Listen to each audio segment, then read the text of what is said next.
Jika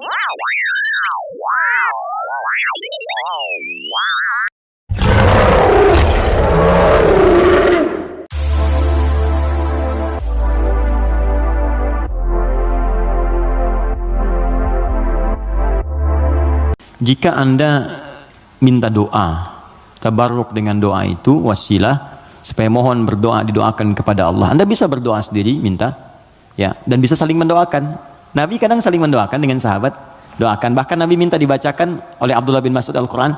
Abdullah bin Mas'ud datang sini, coba bacakan surat ini. Kata Abdullah bin Mas'ud, ya Rasulullah, Anda kan yang Nabi, tapi saya ingin mendengar bacaanmu. Sesama sahabat saling mendoakan, biasa, saling ketemu, doakan, itu biasa. Dan boleh, adabnya boleh. Anda ketemu ulama minta doa. Dulu kami begitu, bertemu ulama minta doa, Syekh doakan kami, doa kami. Sekarang agak beda, orang ketemu ustaz minta foto. Ketemu ulama minta selfie deh. Lengkapilah dengan doa yang ditempatkan di hati, itu doanya. Ya, doanya, minta doa kebaikan. Nah, boleh Anda silahkan kalau datang. Itu dalilnya diantaranya Quran surah ke-5 tadi ayat 35. Ya ayyuhalladzina amanu taqullaha wabtaghu ilaihil wasilah. Hai orang-orang beriman, tingkatkan takwamu kepada Allah, cari wasilah untuk mendekat kepada Allah. Apa diantaranya? Kisah yang paling tepat untuk menjawab ini adalah tentang Al-Fatihah itu. Jadi ada seorang yang sakit tadi, ya, kepala suku di Arab, sakit kemudian zaman itu, lalu dia minta kepada para sahabat, ngutus ajudannya, ya, untuk bertanya ada nggak yang bisa menyembuhkan. Kata sahabat, Allah yang sembuhkan. Datang didoakan dengan baca Al-Fatihah. Itu kan paling gampang. Ketika didoakan itu dengan baca Al-Fatihah, sembuh. Saat sembuh itu dikasihlah kemudian kambing beberapa ekor. Takut, dibawalah kepada Nabi. Ini indah sekali. Dilaporkan kepada Nabi karena takut kambing itu gratifikasi. Tuh, ini bagus sekali. Jadi takut nih, saya takut salah nih, dibawa ke Nabi. Nabi, tadi ada orang sakit, terus minta bantuan. Saya ingat ajaran Anda, baca Al-Fatihah, saya bacakan. Habis itu dikasih kambing begini. Nabi langsung senyum, ketawa, tabassama dhahikan. Gitu kan? Kurang lebih. Kata Nabi, tahu dari mana engkau Al-Fatihah bisa punya manfaat seperti itu? Maka kata Nabi, bagikan kambingnya, coba berikan aku bagiannya. Maksudnya Nabi, yuk kita nikmati sama-sama itu. Silakan kita nikmati, syukur kepada Allah Subhanahu wa taala. Ini artinya dalil yang membolehkan kita datang minta doa misalnya. Ya, ke orang saleh, ulama, tapi syaratnya kita pun berdoa dulu, minta sama Allah, minta, lalu Allah lebih senang kita minta kepada Allah dengan bahasa hati kita. Setelah itu kita berwasilah minta pada orang saleh yang baik, minta kebaikan, lalu dia doakan kepada kita semua. Jelas sampai sini? Baik. Kalau ada yang khusus semacam tertentu, ada pengaruh jin atau apa, biasanya dia diangkat tuh, mengangkat sesuatu yang bukan dari tempatnya. Ini bukan dari tempatnya, saya angkat, ini spidol, tempatnya bukan dalam gelas, lalu saya angkat. Jin tempatnya bukan di tubuh kita, kita angkat. Bahasa Arabnya raka, ya, raka yarka, atau raka yaraki tarqiyatan wa ruqyatan, maka disebut ruqyah namanya. Terus ya, ada ruqyah. Ruqyah itu macam-macam, ada yang dengan bacaan saja, ada yang dengan air misalnya, air terus diminum, ya. Ada yang dulu ruqyah terkenal sekali, orang soleh, dia sakit, punya anak sakit, sakitnya lumpuh semua.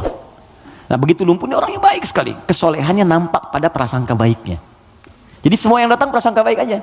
Malam-malam, Bu, bayangkan ada perampok datang tengah malam. Ini kisah ini sangat populer sekali. Perampok serombongan datang ke rumahnya. Karena prasangka baik ini dikira mujahid fisabilillah mampir. Dulu kan bukan kayak kita sekarang kan, rombongan mujahid dengan ini kan nggak kelihatan tuh. Malam-malam datang dikira mujahid. Begitu dibuka pintu, oh ahlan wa sahlan mujahid, masya Allah, silahkan masuk. Bayangkan perampok disuruh masuk. Disebut mujahid fisabilillah, datang.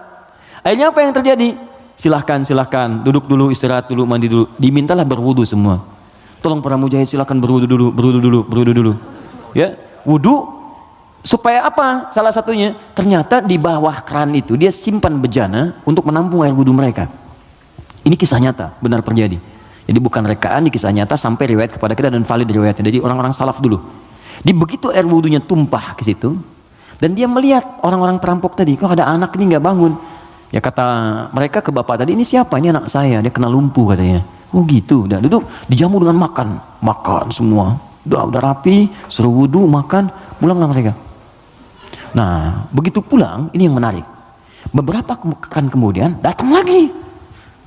Dibuka lagi yang mujahid, katanya masya Allah. Yang buka siapa? Yang buka anak yang lumpuh tadi. Buka langsung, kaget loh. Kemarin kan lumpuh dia, sekarang bisa buka katanya kan. Lalu bapaknya keluar nyambut lagi, ibunya, masya Allah, kami meraih keberkahan dari jihad Anda. Jihad Anda bayangkan, karena positive thinkingnya. Bertanya, ini kenapa bisa sembuh?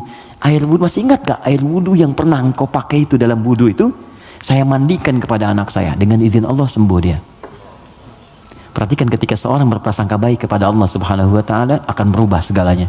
Lalu perampok tadi kemudian terjatuh semuanya, nangis tersungkur, sujud di hadapan Allah Subhanahu wa Ta'ala, nangis tobat di situ. Sebetulnya kami bukan mujahid, kami perampok katanya. Dan sebagainya, tobat. Jadi bayangkan, hanya dengan wasilah anak yang lumpuh dalam keadaan tadi, dia menjadi mulia seluruhnya. Ya, tapi ingat Syekh Hashim Muhammad Hashim bin Asy'ari Hadratus Syekh, pendiri Nahdlatul Ulama. Beliau mendirikan NU tanggal 31 Januari ya 1926. Itu beliau dirikan NU, punya kitab 19 kitab. Di kitab kedua namanya Risalah Ahlus Sunnah wal Jamaah. Di halaman yang ke-12 paling kiri sebelah bawah. Ya, itu beliau sampaikan begini. Hati-hati. Wa minhum al-abahiyuna, hati-hati ada aliran yang menyimpang di tanah Jawa. Itu diungkapkan di tahun 1333 Hijrah. Sekarang 1431. Sudah berapa tahun? Ya kurang lebih 100 tahun lah ya.